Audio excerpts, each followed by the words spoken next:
South Korea has always had a rough time, and recently tension between sexes has risen to an all-time high. But what caused this gender war, and will it ever be stopped? This video is intended to both answer these questions and provide more context to the situation as a whole. Before we begin with this topic, it's important to acknowledge how important status is in Korean culture. Today we will be looking at a 1997 airplane incident report. This conversation revolves around three people: Cam 1 representing the captain, Cam 2 representing the first officer, and Cam 3 representing the flight engineer. The first officer starts the conversation by telling the captain that the condition of Guam, the place they are flying over, is no good. The captain pushes off this remark, declaring that it rains a lot. The first officer asks, "Don't you think it rains more in this area here?" trying to implicate that there's something wrong. The captain ignores this. The flight engineer, also clearly worried, asks, "How about the Guam condition? Is it Guam?"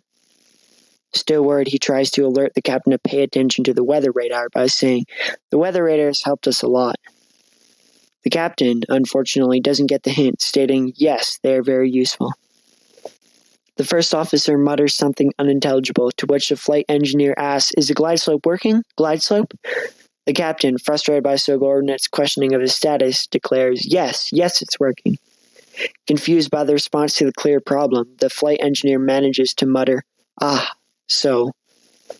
The captain, finally recognizing the problem, states, "Today's glide slope condition's no good.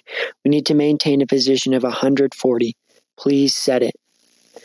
Finally, breaking the status quo, the first officer says, "Let's make a missed approach." Unfortunately, by this point, it's too late, and they soon crash. This conversation shows how even though the first officer and flight engineer noticed there was a problem, they could not change it due to status. Many people in Korea cannot communicate with higher-ups and have little impact on society, as they are not heard due to such a focus on status.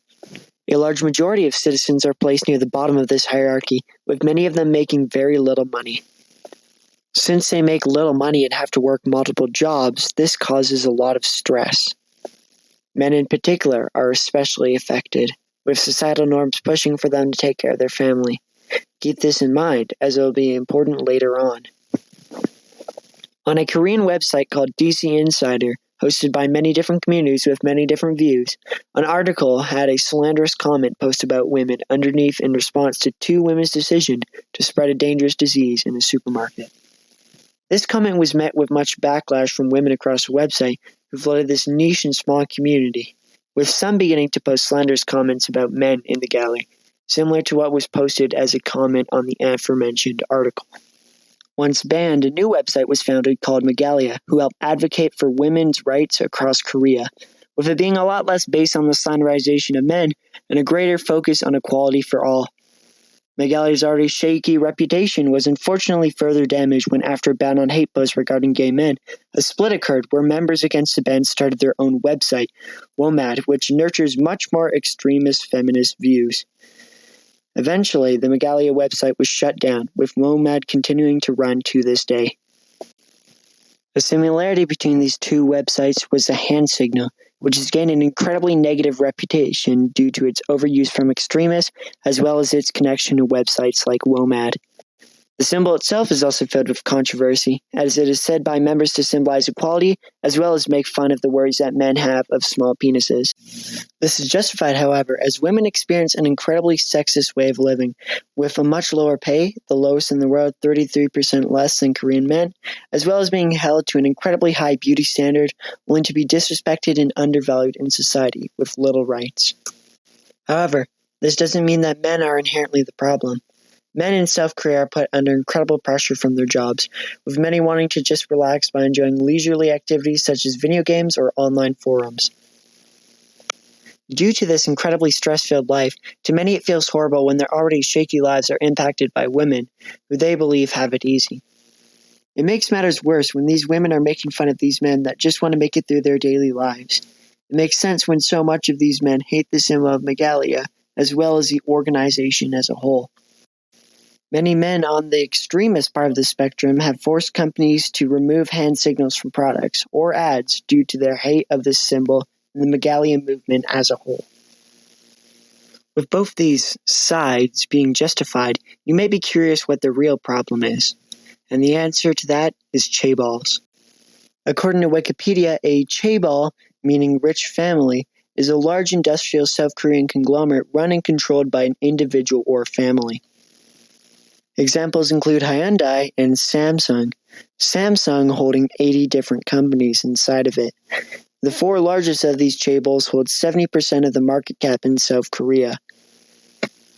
Since these companies hold so much of the profit, it's really hard to start businesses in Korea, and thus competition for employees is incredibly low, meaning they can pay what they want.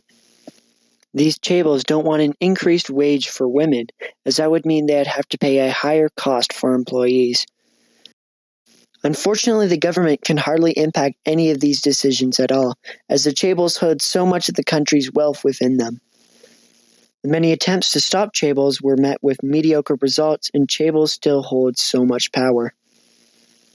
Corruption from these chaebols, such as bribing for less taxes, has popped up constantly, and corruption is a problem that continues in South Korea to this day. Before we come to the conclusion of this video, we must first discuss the positive and negative effects of this gender war. The positive effects of this gender war is that South Korea is now forced to improve the equality, and women are becoming a lot more independent in South Korea, as well as strikes will now be more present, therefore urging chaebols to pay higher wages to women. This does not come without drawbacks, such as a once common hand signal is now hated and heavily restricted. Organizations like Megalia are also incredibly hated. Men are now more against feminism than ever, and birth rates will decrease below the already abysmal birth rate of 0.68 children per woman, compared to Canada's 1.48 births per woman. All in all, Korea as a whole is in an incredibly desperate situation, with many scandals occurring and a harder and harder goal to meet. By the looks of things, chaebols aren't getting any kinder, and Korea will have to deal with this problem soon.